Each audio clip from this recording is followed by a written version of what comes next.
Melanie Moscoso. I was born 1st of February 1994 in Alicante, Spain.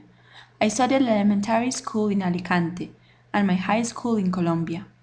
I started my university career, licenciatura en Inglés Español, in 2011 in Universidad Pontificia Bolivariana.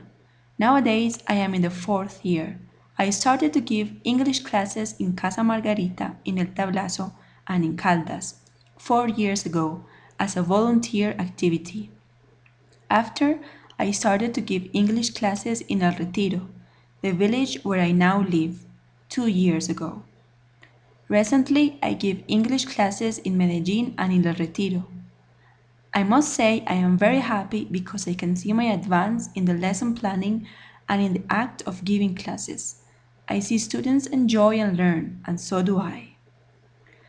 The decision of studying to be a teacher was mainly because all my life I have been in English schools. Therefore, I consider I have a good English level. So I thought, it's easy to be an English teacher. I will go for it. And I did. In these 4 years of studying, I have learned many things. I have been in agree and disagree with some authors and theories. I have learned by trial and error.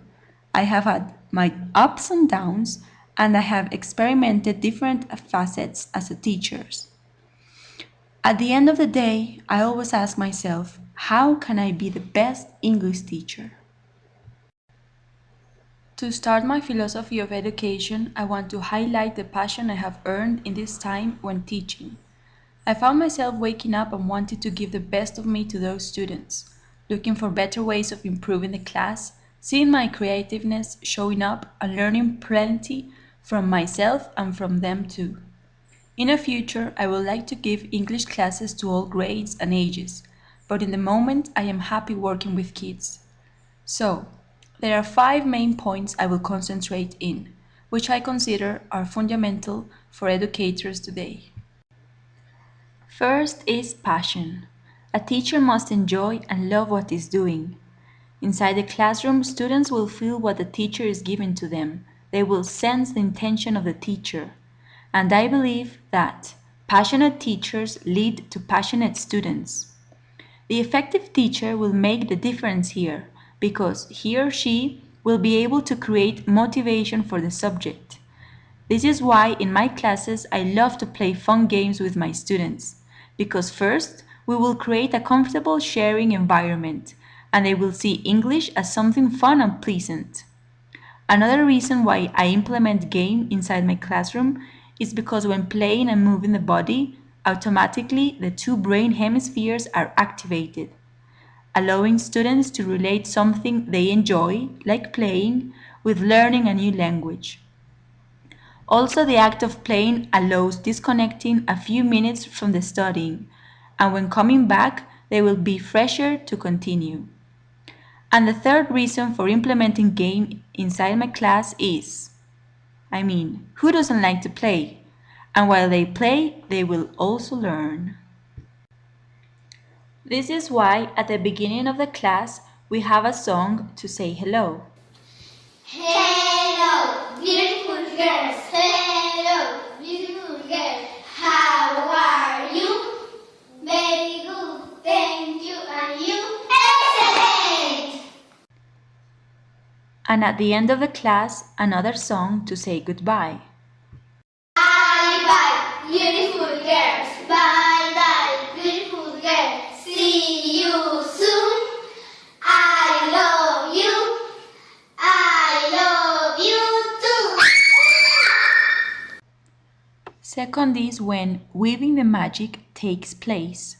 Once the educator weaves the love for the subject, allowing students to feel secure and comfortable with the subject, teachers now are in the task of knowing their students and knowing how they learn.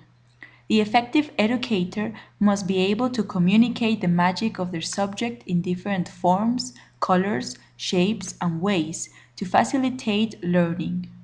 Here, teachers must reach visual, auditory, and kinesthetic learners in one single class.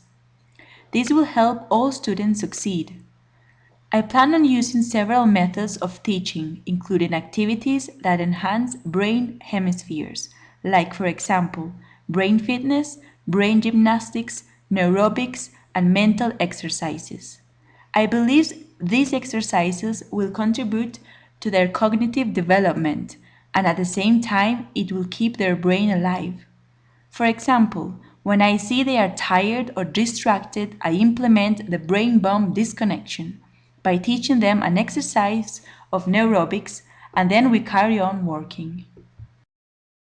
Third is living the message. By this I mean to sow values and positive principles in them. One way I use to sow values is by reading stories and watching videos, and afterwards I ask them how they would act in a specific situation, because it's important that they recognize how they are behaving, so they can start to know themselves better. With this, I intend to maximize my students' personalities. The fourth step in my philosophy of education is to be constant, disciplined, and positive. Not only educators, but students too. And students will achieve this in the moment they see that their teachers are, because we teachers will teach our students first with our example. So it is forbidden to say something and do something else. This invitation is that teachers must start to be congruent with what they say and with what they do.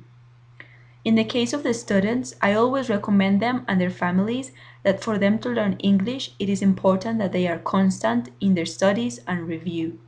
And one way of doing this is by watching English TV, listening to English music, or reading English books at least 10 minutes per day. I ask my students, how do you learn a song?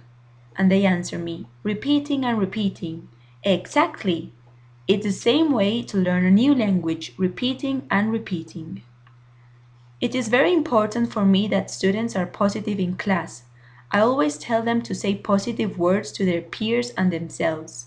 This is why each time I hear them saying something negative in the classroom, I implement the song that will cut with a negative thought. It goes like this. I can do it. It is easy. We are the best. The last and important point is to help students build their identity and help them define their objectives when learning English.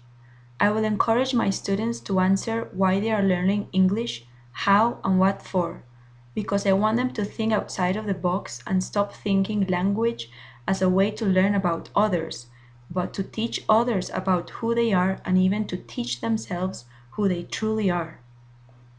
To end my philosophy of teaching statement, I would like to present my favorite catchphrase. Teach me and I will forget. Show me and I will remember. Involve me and I will understand. Therefore, I will not give them the fish, I will show them how to fish.